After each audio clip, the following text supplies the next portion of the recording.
Hello students, कैसे आप सब। आई होप आप सब अच्छे से होंगे और पढ़ाई भी बहुत अच्छे से चल रही होगी। आज हम आपके लिए एक टॉपिक लेके आए हैं जिसको ग्रामर में, हिंदी ग्रामर में कहा जाता है विशेषण। विशेषण हम बचपन से ही पढ़ रहे हैं, कभी कभी थोड़ा सा कंफ्यूजिंग लगता है। विशेषण क्या होता है? विशेषण होता है जो हमें संज्ञा और सर्वनाम की विशेषता बताए, उन शब्दों को हम विशेषण कहते हैं। इतना ही हमने बचपन से आज तक सीखा है, लेकिन विशेषण में कुछ भेद भी होते हैं जो आपको अक्सर कंफ्यूज कर देते हैं। तो आइए चलिए मेरे साथ सीखते हैं विशेषण। विशेषण में सबसे पहले जो है गुणवाचक। गुण means quality, adjective of quality. Quality means quality किसी भी टाइप की, जस्ट लाइक गुण दोष। गुण मतलब अच्छा भी हो सकता है, बुरा भी, सरल, झूठा, दानी, कपटी, ईमानदार, ये सारे के सारे गुण भी हैं और दोष भी।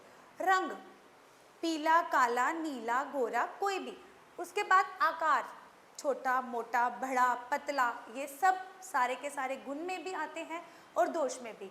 स्पर्श स्वाद, खट्टा, मीठा, नमकीन। दिशा पश्चिम, पूरब, ये सब।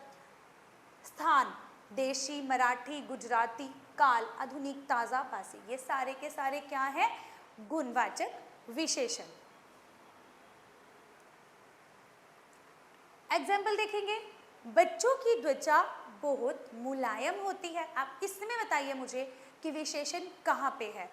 देखिए, मैंने आपको बोला कि जो विशेषण है वो सर्वनाम या संज्ञा की बताई जाती है। यहाँ पे क्या है?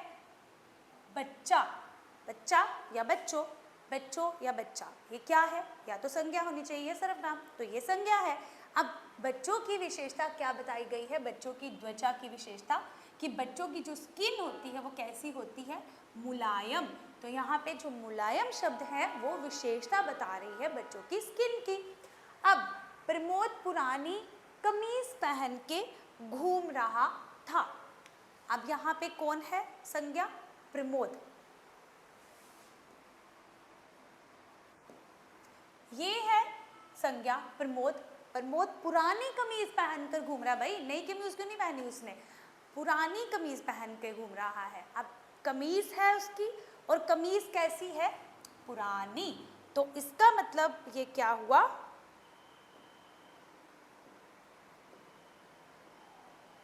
इसका मतलब ये उसकी जो शर्ट है वो कैसी है? वो पुरानी है, तो ये उसकी विशेषता हुई। अगर यहाँ पे होता कि प्रमोद नई कमीज पहनकर घूम रहा है तो भी वो उसकी विशेषता होती। नेक्स्ट, ये काला कुत्ता राहुल का है।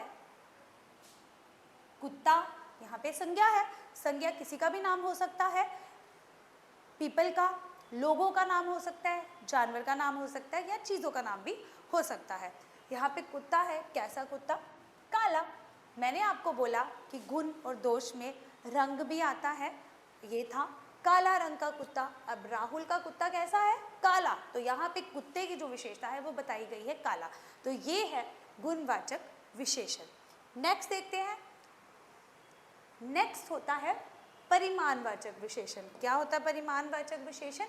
Adjective of quantity.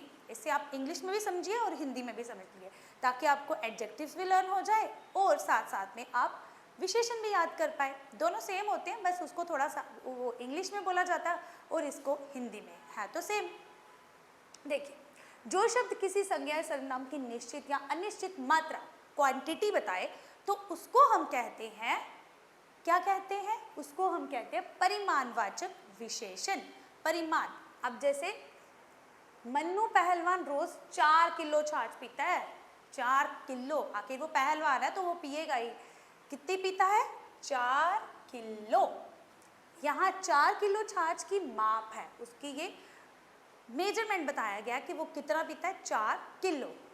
इन वस्तुओं का गिना नहीं जा सकता। हम इसको केवल मेजरमेंट कर सकते हैं, वेट कर सकते हैं, लेकिन इसको काउंट नहीं कर सकते हैं, इसलिए इनको बोला जाता है परिमाणवाचक, एडजेक्टिव ऑफ क्वांटिटी।